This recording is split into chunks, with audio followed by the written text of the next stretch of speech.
welcome to part 3 of setting up a sewing vlog or fabric and crafting vlog. If you're here because you're thinking about starting a channel, welcome. You might already have a channel and want some tips, or you might just want to hear me ramble on. So here we go. Part 1 was the things to get you started. Part 2 was about the practicalities of creating and editing a vlog. So if you haven't watched those already, highly recommend that you go over and do so.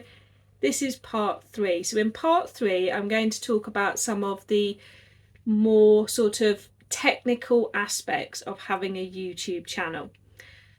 So YouTube used to put people's channels they subscribe to on their home page. They don't do that anymore. I've watched for you lots of videos and read lots of things so that you don't have to. There are lots of videos on this as well if you want to learn more, but the key thing is this. YouTube wants to get the right videos to the right people. So if you watch videos about fishing, horse riding and sewing, you will probably notice that when you switch on YouTube, it's full of videos of fishing, horse riding and sewing. Even if they're not people you subscribe to, they will be other people's videos about those things.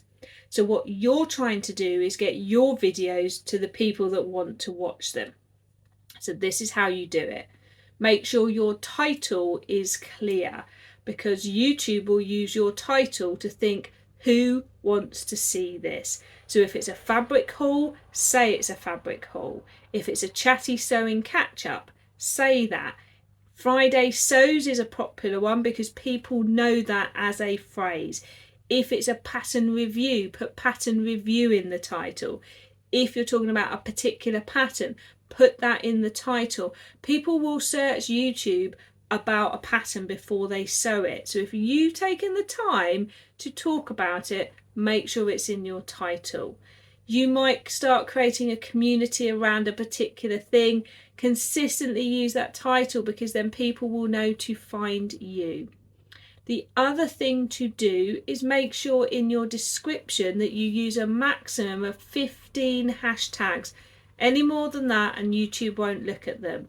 Yes, I told you I'd done the research for you. So hashtag sewing, hashtag fabric, hashtag handmade, hashtag dressmaking, whatever works for you. Look at other sewists you like on YouTube and look at what hashtags they use and copy them. People don't mind.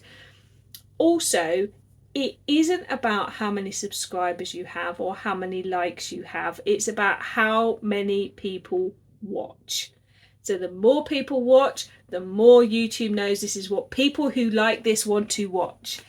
So I know we can get hung up and excited about subscribers and we can get hung up about likes, but it isn't what actually gets you onto the page. It's the number of people that watch you.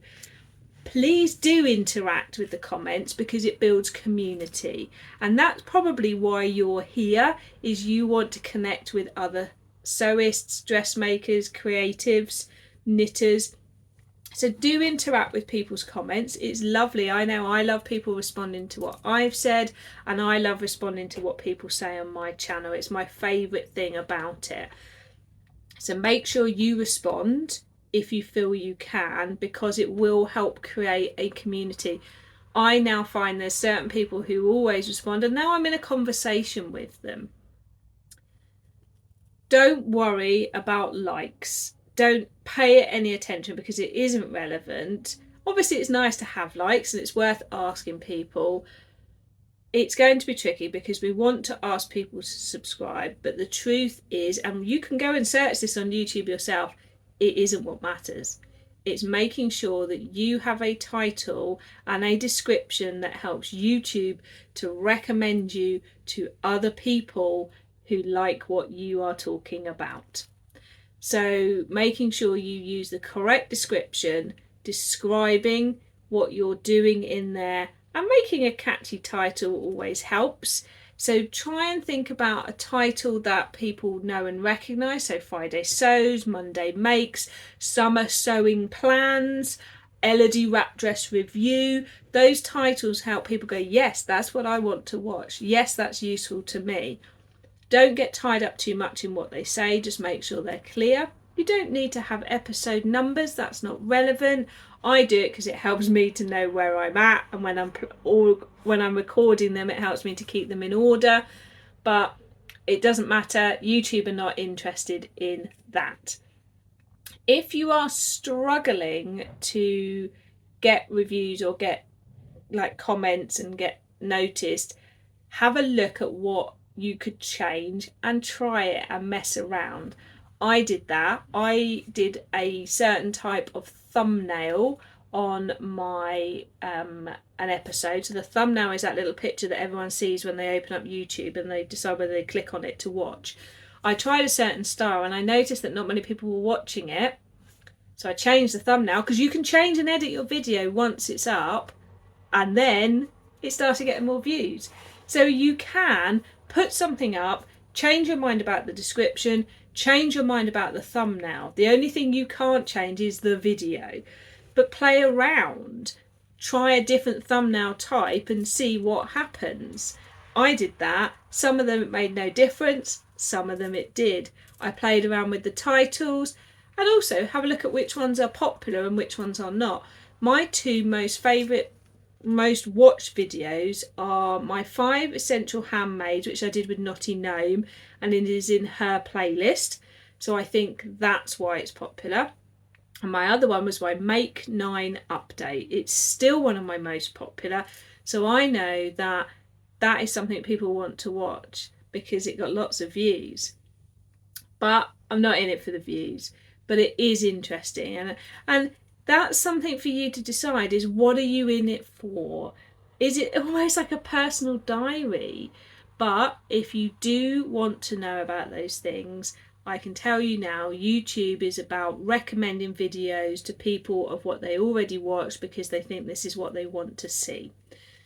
If you make sure your titles and your descriptions are clear, if someone searches for fabric haul, Friday sales, whatever it is, they will then hopefully find you too. One of the ways to check up on yourself is to go in a incognito browser, which you can do on Google Chrome, and that just means it doesn't pick up all your previous search history, and it also doesn't have your sign in. And that is a way of just searching for, like, if you search for fabric haul and you know you called a channel that, you can see how far down the list you are and who's higher up than you, and have a look and ask yourself why they're higher up. Is it they've got more views, etc. While we're at it, I realise I didn't say in part 1 or 2, you will need a Google account to have a YouTube account. So if you haven't got one of those, that's the first thing you need to do to start your vlog, is create a Google account.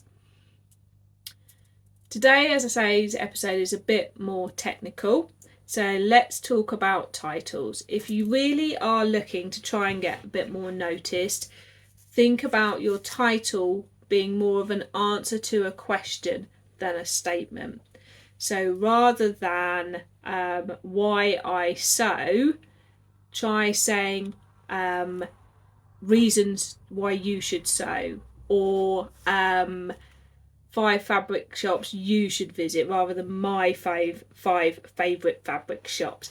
It's very subtle, but it's something you can play around with and look at. Or do you know what? For me, mostly I'm not interested. It's not why I'm doing it.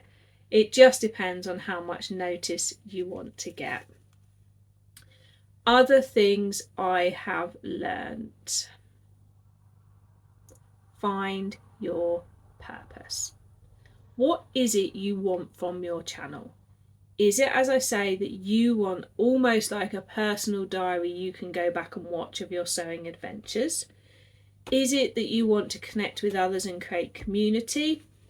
Is it that you believe, like I do, that everyone can find their personal style, and I want to share mine in the hope that it helps other people find theirs? Is it that you want to help others with how to sew patterns and you want to let them know how you found them? Is it you have a passion for a certain style or body size or something of sewing? Is it you love the 80s and you want to sew an 80s wardrobe? have a think about what your passion is, so that you don't have to do every video like it, but it just is like a thread to what you're doing. But also play around. It doesn't matter if your videos are not of a consistent theme. Try it out, see what you like, see what works, and see what connects you with other people. When I started on episode 1, I knew I just wanted to share my love of creative and creation and of sewing. As time has gone on, through conversations with other people and conversations with myself, I've began to work out where my niche is and what my purpose is. You don't need to have all the answers when you begin. You don't even need to have answers all the way along. Look at Liz the Baker That Sews. She's on a really high number of episodes now, and I love to watch her older ones and her new ones, and she's evolved, but we've gone on that journey with her, and I think that's why so many people love Liz, because she just loves sewing and creating, and we get to go with her on that journey. So you don't have to have some unique special thing. It might just be your passion. And if it's not your passion, it might just be you want to challenge yourself to try something new. Any of those, anything is a reason.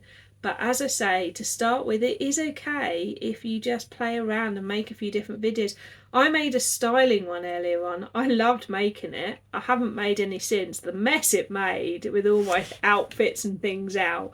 It will be some time before I make another one. And it's not because I didn't enjoy it.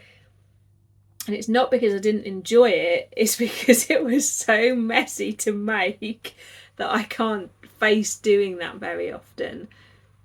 When I look back, it didn't get the highest number of views. I did get some great reactions on it, but it isn't the bread and butter, if you know what I mean, of what I want to do.